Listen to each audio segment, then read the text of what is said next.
Okay, so today I am going to teach you how to make the double crochet stitch.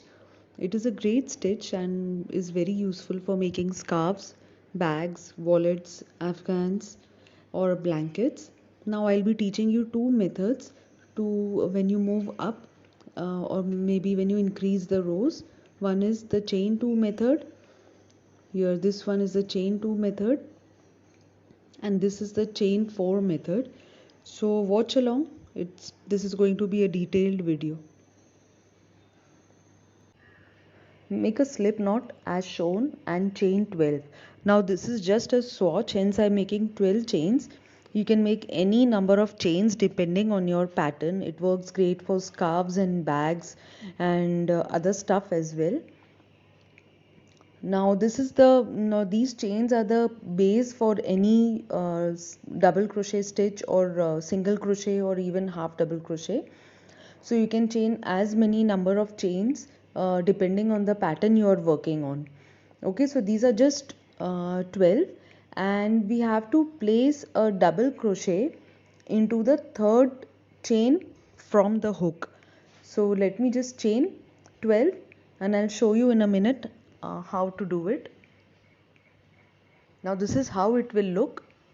Okay, so we have to place a double crochet into the third chain from the hook. Now the chain on the hook will not be counted as the first chain, instead the ones following after will be counted. So one yeah, just let me show you. That will be 1, 2 and 3. Here you will be placing a stitch. So yarn over, pull up a loop in the third chain from the hook.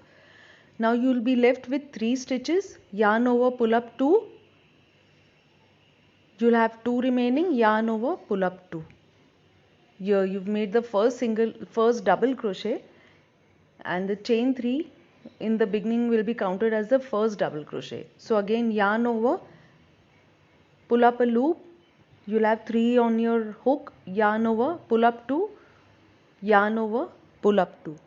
This is how a double crochet is made. So you yarn over, pull up a loop,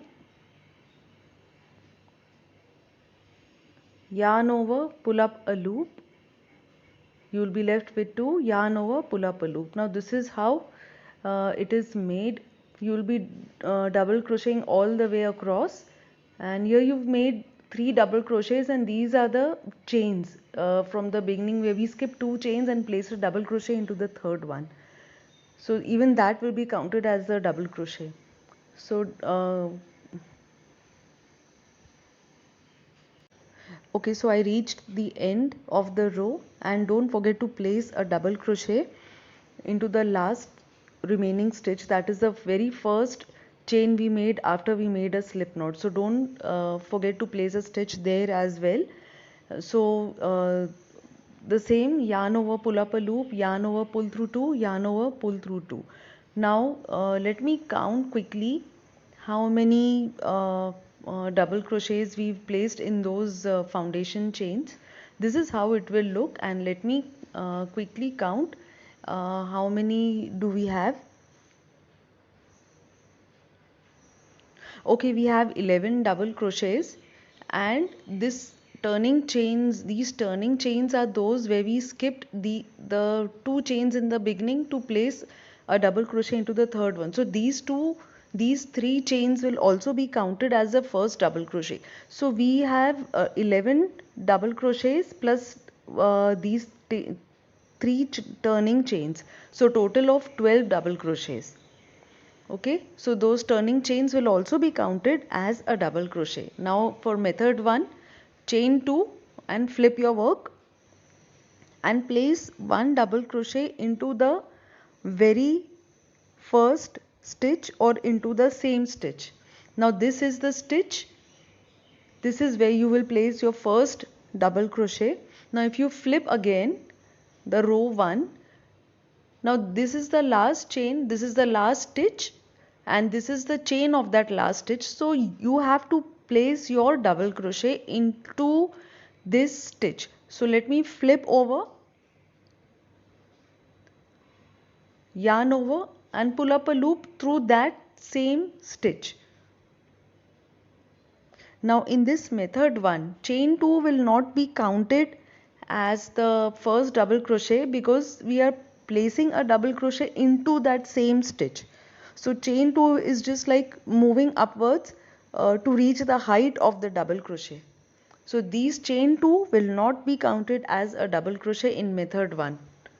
This is how it looks on the flip side as well. Now you just carry on with the pattern of placing one double crochet in each stitch across. So again, yarn over and pull up a loop in the very next stitch here. Pull up a loop, you have 3, pull up through 2, pull up 2 here. So this is how it goes.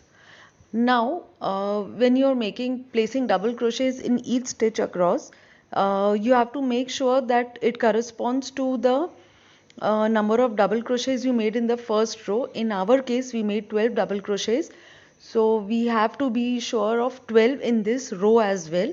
So I'll meet you at the end and show you how. Okay, so I have reached the end of the second row and this is how it will look, and this is the first double crochet, and this is the chain 2 to move upwards. Let me quickly count it. It comes up to 9. We have to place 2 more stitches because the row 1 has 11 stitches. So we have this is the 10th one, 10th double crochet. This is how it will look. Now it seems as if it's over, the row is over, but we have to place one more stitch into the turning 2 chains of the previous row, that is row 1, and now your row is complete. It has to correspond to the row 1 because row 1 has 11 stitches. So row 2 and your entire project should always have the same number of stitches as your base rows. So this is how it looks. Now let me move on to row 3 to show you method 2. Chain 4 and flip your work. Now do not place a double crochet into the same stitch as in row 2. Instead place it in the next stitch. The chain 4 here will count as the first double crochet. So instead of placing a stitch in here, you go into the next and yarn over and pull up a loop. You have 3, go through 2, again go through 2. Here you placed a double crochet, but I personally am not fond of this as it creates a gap in here. I am not fond of this method. I prefer the method 1 wherein you chain 2 and place a stitch into the same space. Creates a structure irrespective of whatever your project is, and however many people use this. So go ahead and choose your method. So yarn over, pull up a loop into the next stitch, go through 2, go through 2. So this is how it will look, and use it for your scarves or any other project. This is my favorite stitch. I've just uploaded a video on granny square. I've used the same double crochet method. Meet you at the end. Okay, I have reached the end of row 3. This is how it will look. This is the chain 4 stitch which will act as the first double crochet, and here in row 2 this is the first double crochet which has chain 2 and 1 double crochet all into the same stitch. This is how it will look. So choose your method accordingly. Remember, you have to have the same number of stitches all in all your rows. So let me quickly count it. 1 2 3 4 5 6 7 8 9 10. Now we have to place one more stitch to complete the row. It should have 11 stitches all the way across, and place one more stitch into the last stitch of the previous row. So yarn over, pull up a loop, yarn over, go through 2, yarn over, again go through 2. This is how it will look once you complete the rows. Now don't worry about those crooked corners, the bent edges, sorry.